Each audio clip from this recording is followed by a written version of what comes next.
Hello mga kaibigan, ayan, na-experience nyo na ba yung nangutang tayo sa ating kamag-anak or kaibigan or kapatid man yan?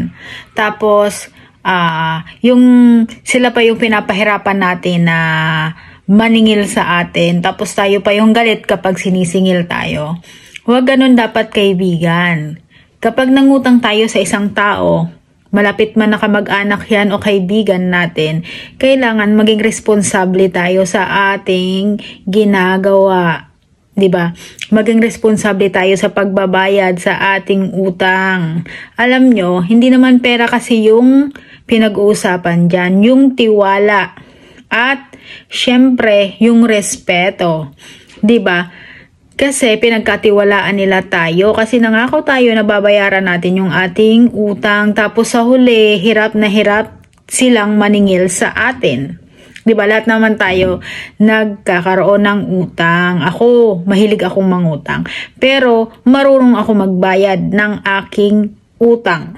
Kasi ang iniisip ko lagi is kapag nagipit ako one day, kahit may trabaho ako, kakaroon ng chance na magipit ako ulit, may malalapitan ako kasi hindi sila nadala sa akin. Alam nila na marunong akong tumupad sa usapan.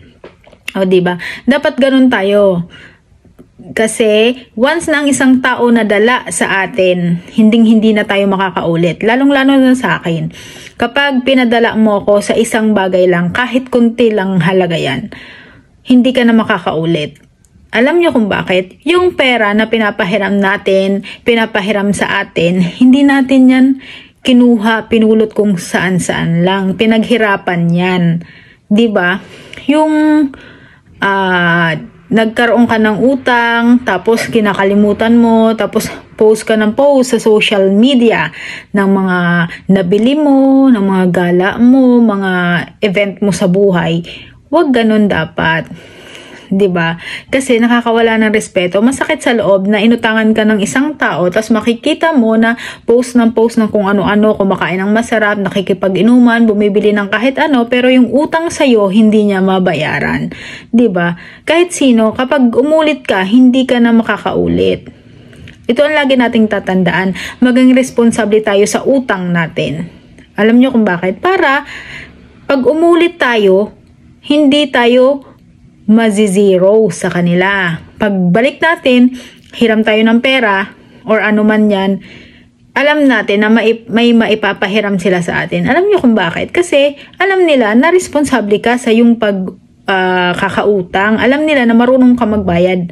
'Di ba? Kahit ano pa yan, kahit relatives, kapatid, best friend, friends, kailangan tayong magbayad ng utang. Huwag mong gawing collateral yung pagiging magkaibigan at ang inyong dugo. 'Di ba?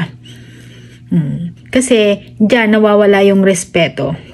Kung marunong kang rumespeto, respetuhin mo yung responsibilidad mo sa iyong kaibigan. 'Di ba?